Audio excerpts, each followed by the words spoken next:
Treasure Hunting Weekend mga katiyats. Ito'y isang totoong kwento ng isang baretang gold o isang gold bar na napulot lang sa ibabaw ng lupa ng naglalakbay na dumadaan dito.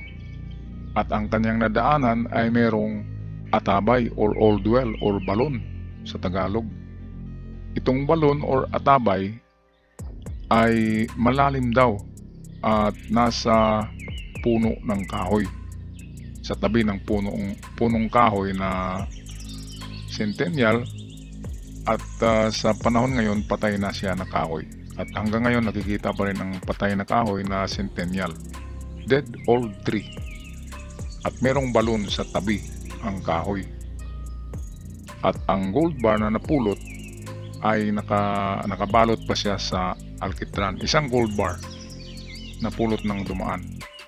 Kaya ito ay nagiging parang urban legend. 1980s kasi ito na mangyari. Kaya marami ang nagtreasure hunt sa bundok na ito dahil sa nangyayaring yon.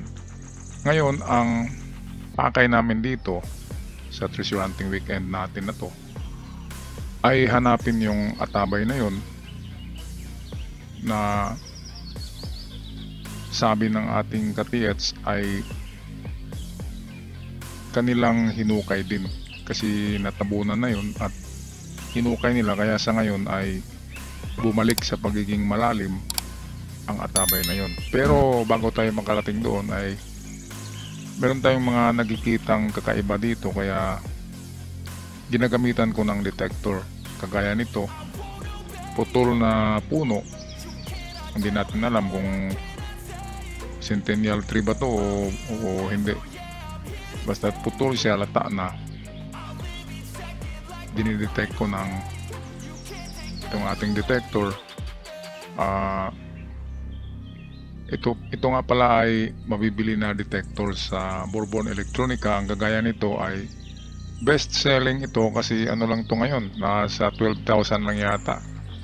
Itong mga GoFind 66 or GoFind 44 ba yun? Ito kasing akin ay ito yung pinakaunang model na lumabas. Yan ay National Geographic Limited Edition, made in Australia. May kamahalan pa ito kasi ang bili ko ito noon ay nasa 27,000. Ngayon nabibili na yan sa Bourbon ng 12,000 lang.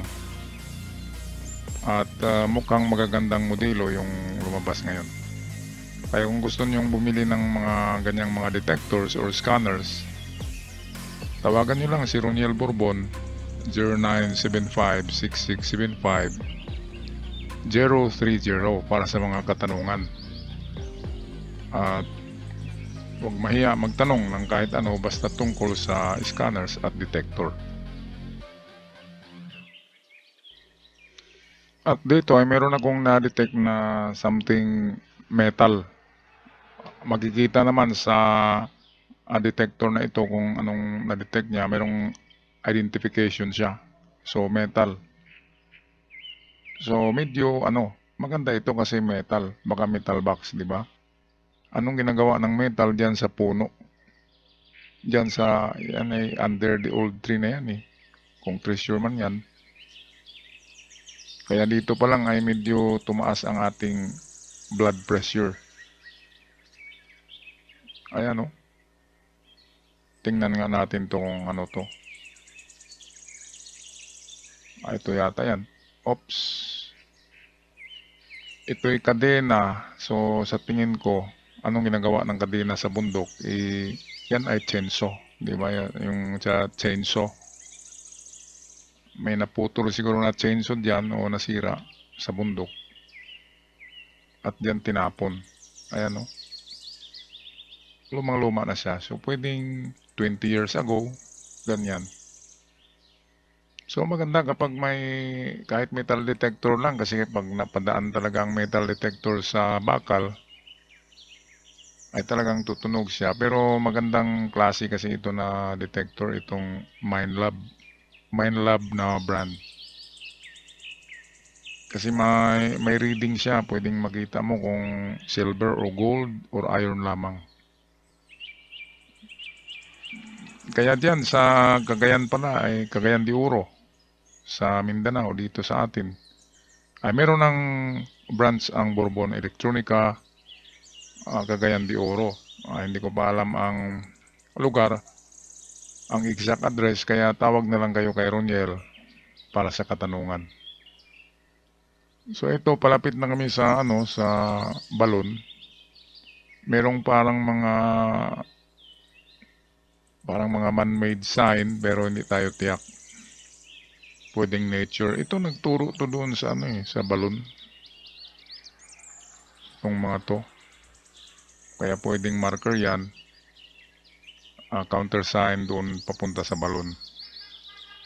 So ayun na. Yun ang mga ka-TH natin na hinukay nila yung balon na medyo natabunan na, hinukay nila muli. At ngayon tayo inaimbitahan para i-detect ito kung meron bang laman ang bottom. Kasi dito nakuha sa malapit sa balon na ito yung isang gold bar na nakabalot sa alkitran. O kaya ano nga kaya ang sikreto ng gold bar na yun, bakit nasa ibabaw ng lupa? Meron akong teorya dito mga ka-TH na itong balon na ito actually nasa tabi kasi ito ng old tree. Dead old tree na siya ngayon. Kaya sa palagay ko ito'y treasure under the old tree. At itong balon na makikita dito, ito ay hukay noong 1980s. Kaya sa pagtagal ng panahon ay parang atabay na siya tingnan. Yun ang ko. Kasi bakit merong isang gold bar nasa labas? Nasa ibabaw ng lupa. Sa palagay ko siguro, haka-haka ko lang ito, siguro natapos ang kanilang paghukay ay hapon na. Sabihin natin takip silim alas 6. Or sadyang alas 6 sila lumabas ng bundok, bumaba, para hindi sila makikita. Ngayon, hindi nila alam na may nalaglag na isang bareta. Yan ang palagay ko. Kasi bakit naiwan doon yung isang gold bar? Lalo na yun ay kulay itim, naka-alkitran. Kaya hindi talaga yun makikita. Kung dala-dala nila flashlight lang, hindi talaga makikita yun kasi naka-alkitran. Kaya yun ang ko. Ang teorya ko kung bakit mayroong isang gold bar sa ibabaw ng lupa malapit sa balon na ito. Okay, babain natin to para final detection. Malaman nila ka-TH kung sa bottom nito ay meron tayong ma-detect na gold bars. So unahin muna natin ang mga gilid-gilid. Ayan, kasi ito'y giveaway ito. So lalim ng mga giveaway, 4 to 5. Sa ngayon, merong 7 meters na kasi kumakapal ang lupa. So itong hukay nila ay nasa nasa 5 meters ang lalim. Kaya ito atin to isa-isahin. Ang gilid, ang buong gilid, and then after that ang bottom. Kaya itong mga sinasabi na balon sa kabundukan, mga ka-TH, marami akong nakita niyan na nilulumot na, malinaw na siya tingnan, ang tubig malinaw na. Kasi yan ay hukay na malalim noon ng mga treasure hunters. At sa pagtagal ng panahon, nagiging parang atabay siya tingnan. At malinaw na ang tubig kasi matagal na. Yan hindi kasi tinatabunan. Kaya dapat code of ethics sa mga treasure hunter ay tabunan talaga ang hukay para hindi magiging atabayan o balon. Ang hirap kasi niyan baka masyadong malalim at merong mahulog, umalaglag na hayop o tao at madisgrasya. Katulad nito, ang lalim na niyan, no? Malalim na yan. Sa itaas niyan ay dead old tree. Hindi ko lang na-focus pero meron talaga. Kaya sure ako na itong balon na ito ay hukay noon nang nag-recover diyan. Sigurado recovery ito na hukay kasi bakit merong isang gold bar na naiwan? Napakaswerte naman ang nakakuha, no? Ay nakapulot. Kaya nga, ang karamihan ng nakakuha ng treasures ng Yamashita ay by ano lang eh, by accident. Aksidente lang talaga. Tayo na naghanap tayo, wala eh. Kaya yan ang sabi na ibibigay talaga yan ng mga nagbabantay niyan sa mga taong gusto nila. Ayun, sana naman ay bibigyan din tayo. Pero sa teorya ko naman, ay nakapulot ang mga taong ito dahil palagi silang dumadaan diyan araw-araw. Kaya one day, ay matisod sila diyan, matisod, ma-stumble. And then pagtingin nila, oops, ano ito? Parang ano to ah? Parang carborundum or bairan. Kaya nang buhatin niya ang bigat-bigat, inuwi sa bahay and then kinuskus or kiniskisan, hindi nakikita na kulay dilaw, di ba? Ngayon, wala ng mga inosente ngayon. Alam ng mga tao ngayon na ang gold bar ay binabalot ng itim na alkitran. Kaya ang mga tao ngayon, pag nakapulot ng mabigat na kulay itim, dinadala na sa bahay, hindi na tinatapon. Okay, so negative ang ating detection. Mga bato lang ang narito, minerals. At wala tayong na-detect na gold o anumang precious metals. Kaya sigurado na ako 100% na ito'y recovery. Ang butas na ito ay sanhi ng pag-recover ng giveaway treasure na mababaw lang noong 1980s. Kaya kayo mga ka-TH dyan sa bundok, kapag meron kayong mga nakitang malalim na mga hukay na matagal na, ikot-ikot kayo sa lugar, baka merong nalaglag na gold bars. Diba? Nakatulad nito, nagkwento. Kasi kung totoong nakarecover ang mga nag-treasure hunt, at lalo na kapag gabi nila natapos o gabi sila sumibat, ay pwedeng meron talagang naiwan. Kasi maghati-hati yan sila, kaya baka merong natarantula o nataranta. At kapag nataranta ka ay meron ka talagang maiiwan, di ba?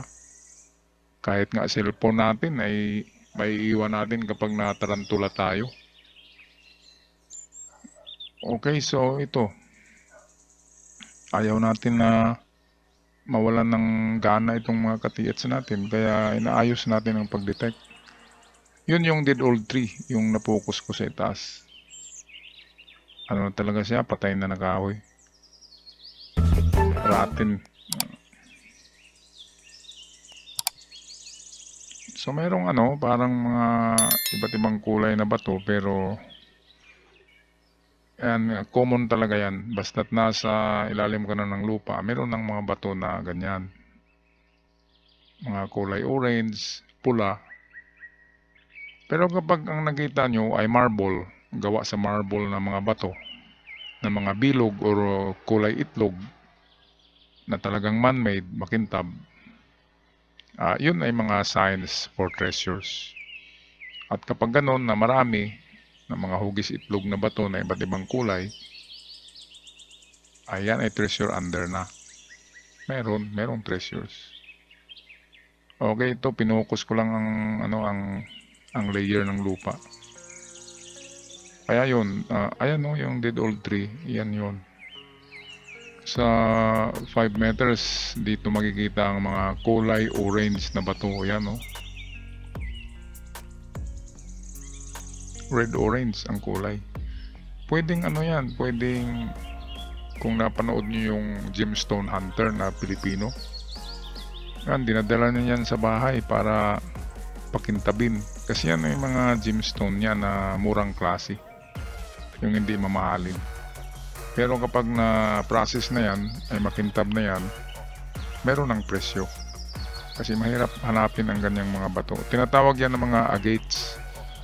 Agate rock, yung mga colored rocks sa river. At kapag pinapalis yan ng magaling na mga na mga nagpa-process ng gemstone, ay kikintab yan. Okay, so pananghalian, ito'y wild palaka. Wild frogs, oh. Yan, first time ko nakakain yan. Wild frog. At masarap nga siya, parang manok lang. White meat kasi siya. Yan, ang daming palaka, oh. Kain tayo, mga katiyets. Okay, so kahit na negative ang ating pag-detect ngayon, ay positive naman ang ating mga katiyets kasi alam na nila na walang naiiwan na mga gold bars. At next step is plan B. Hanap ng ibang treasure site. At kami magpaalam na. Maraming salamat mga katiyets. Ingat kayong lahat.